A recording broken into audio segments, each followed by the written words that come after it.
जय भीम दोस्तों। पहलगाम में हुए आतंकी हमले के बाद भारतीय सेना ने ऑपरेशन सिंदूर के द्वारा आतंकवादियों के खिलाफ जो कार्यवाही की है, उससे पूरा देश गर्व महसूस कर रहा है। भारत दुनिया का इकलौता देश है जिसने कभी भी लोगों को नहीं जीता, बल्कि उनके दिलों को जीता। भारत ने युद्ध नहीं बुद्ध दिया है, जो शांति और समृद्धि का प्रतीक है। आज पूरा विश्व भगवान बुद्ध के बताए मार्ग पर चल रहा है। भारत के प्रधानमंत्री नरेंद्र मोदी ने इस अवसर पर एक ऐसा बड़ा और ऐतिहासिक घोषणा की है जिसे सुनकर आप हैरान रह जाएंगे। आज हम इस विषय पर विस्तार से बात करेंगे। मैं आप सभी से अनुरोध करता हूं कि इस वीडियो को ज्यादा से ज्यादा लोगों तक पहुंचाने में हमारा साथ दें। इसके लिए आप वीडियो को लाइक, शेयर और हमारे चैनल को सब्सक्राइब कर सकते हैं। इससे वीडियो का एंगेजमेंट बढ़ेगा और यूट्यूब इसे और अधिक लोगों तक पहुंचाने में मदद करेगा। दोस्तों, इससे पहले कि हम आपको पीएम मोदी की उस महत्वपूर्ण घोषणा के बारे में बताएं, हम भगवान बुद्ध से जुड़ी कुछ आवश्यक और रोचक जानकारी आपके साथ साझा करना चाहेंगे। ऐसी ही एक घटना है जब बुद्ध ने अपने शब्दों और करुणा से युद्ध की आग को शांत किया और लोगों के दिलों में शांति का बीज बोया।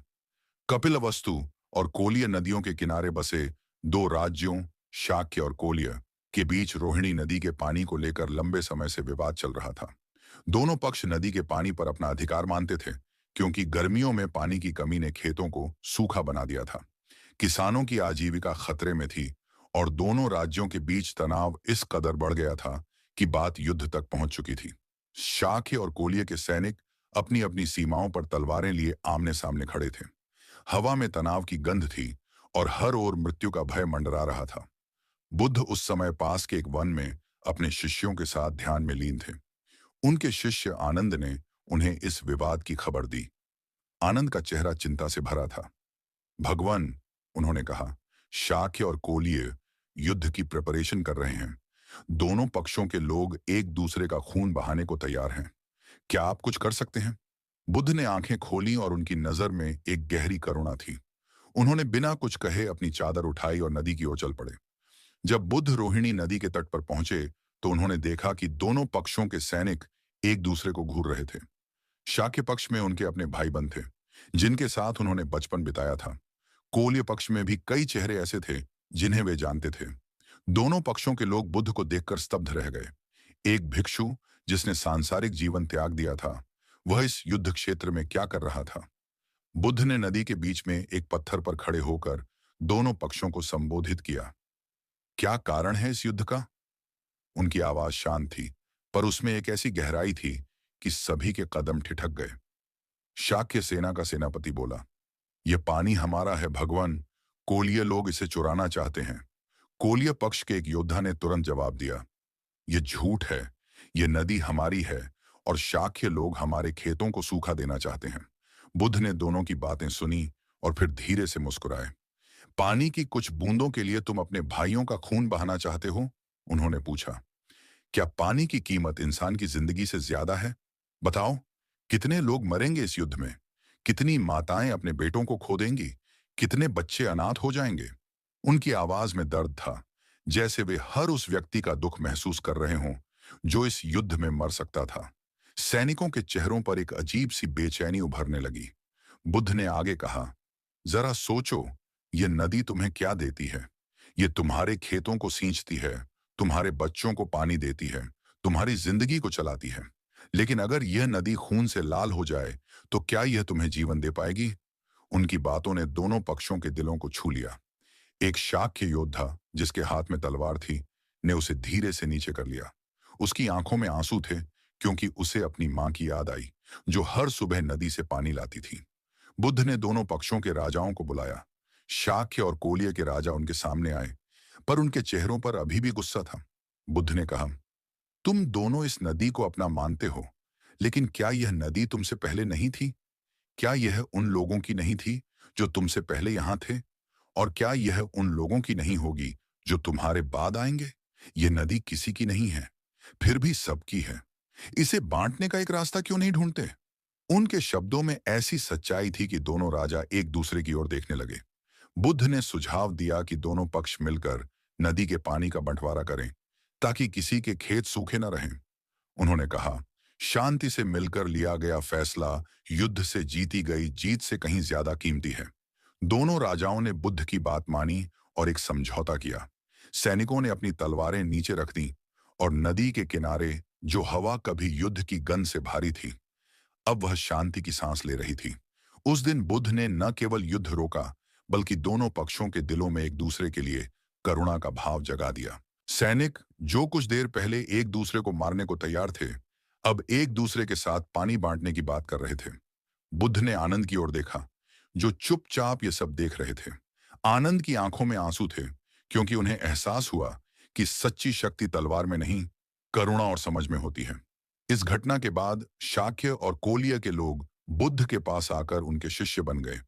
उन्होंने सीखा कि क्रोध और लालच से केवल दुख मिलता है, जबकि शांति और संयम से जीवन का असली सुख प्राप्त होता है।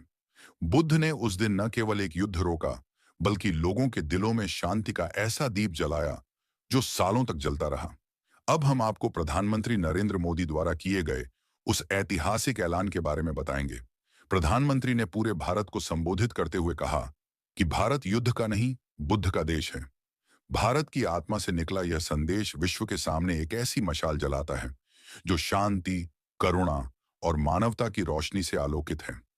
यह एक ऐसा स्वर है जो भारत की प्राचीन धरती की गहराइयों से उपजता है, जहां सहस्राब्दियों से अहिंसा और सह-अस्तित्व की सुगंध बिखरी है। यह कथन उस देश की आत्मा को छूता है जो युद्ध की आग में नहीं, बल्कि शांति के दीपक में विश्वास रखता है। यह भारत की उस सभ्यता की गूंज है जो बुद्ध की शिक्षाओं से प्रेरित है। एक ऐसा मार्ग जो न केवल व्यक्तिगत शांति की खोज करता है, बल्कि विश्व को एक साझा परिवार के रूप में देखता है, जहां हर दिल में प्रेम और सम्मान की जगह हो। भारत का रास्ता कभी भी तलवारों और तोपों का नहीं रहा। यह वह भूमि है जहां बुद्ध ने अपने कदम रखे, जहां करुणा और अहिंसा का संदेश न केवल शब्दों में, बल्कि जीवन के हर पहलू में बसा। बुद्ध का मार्ग वह है जो क्रोध और घृणा को भुलाकर मनुष्य को स्वयं के भीतर शांति खोजने की प्रेरणा देता है। प्रधानमंत्री मोदी ने आगे कहा कि भारत ने बुद्ध के मार्ग को अपनाया, ये न केवल अपने लिए, बल्कि विश्व को दिखाने के लिए कि शांति ही वह शक्ति है जो सभ्यताओं को जोड़ती है। यह देश युद्ध की विजय के बजाय दिलों की विजय में विश्वास रखता है। यह वह देश है जो अपनी संस्कृति, कला और दर्शन के माध्यम से विश्व के मन को छूता है, जहां योग की साधना, आयुर्वेद की चिकित्सा और संगीत की स्वर लहरियां सीमाओं को पार कर हर हृदय तक पहुंचती हैं। फिर भी इस शांतिपूर्ण मार्ग पर चलते हुए भारत उस साहस को भी थामे हुए है जो अन्याय और हिंसा के खिलाफ खड़ा होता है। आतंकवाद, जो मानवता के लिए एक अभिशाप है, भारत की इस शांति की खोज में बाधा बनता है। ऑपरेशन सिंदूर जैसी कार्रवाइयां उस दृढ़ संकल्प को दर्शाती हैं जो भारत के भीतर धड़कता है। एक ऐसा संकल्प जो अपने लोगों की रक्षा के लिए कठोर कदम उठाने से नहीं हिचकता। यह शांति का मार्ग कमजोरी नहीं, बल्कि एक ऐसी ताकत है जो करुणा और साहस का संगम है।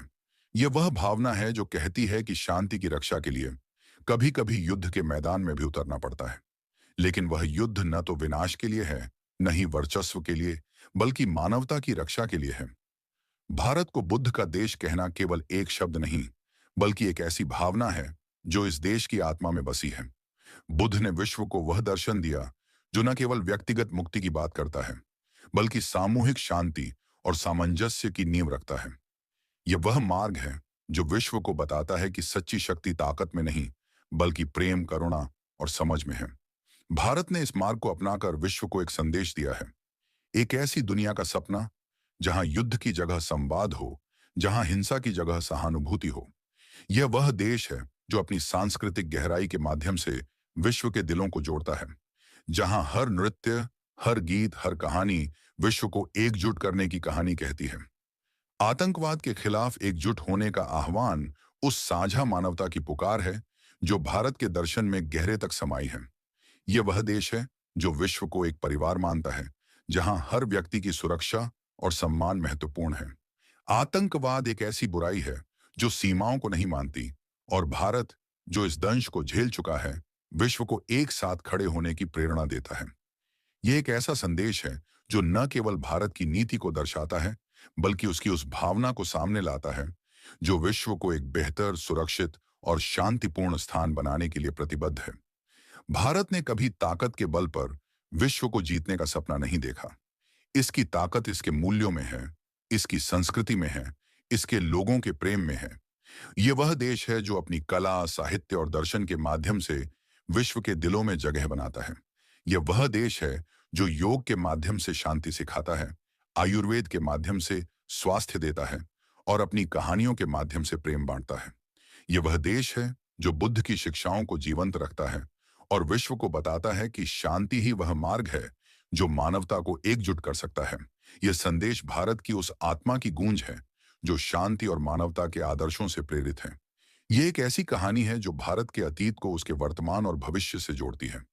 यह वह सपना है जो बुद्ध की करुणा, भारत की सांस्कृतिक गहराई और वैश्विक एकता के लिए उसके संकल्प को एक साथ बुनता है।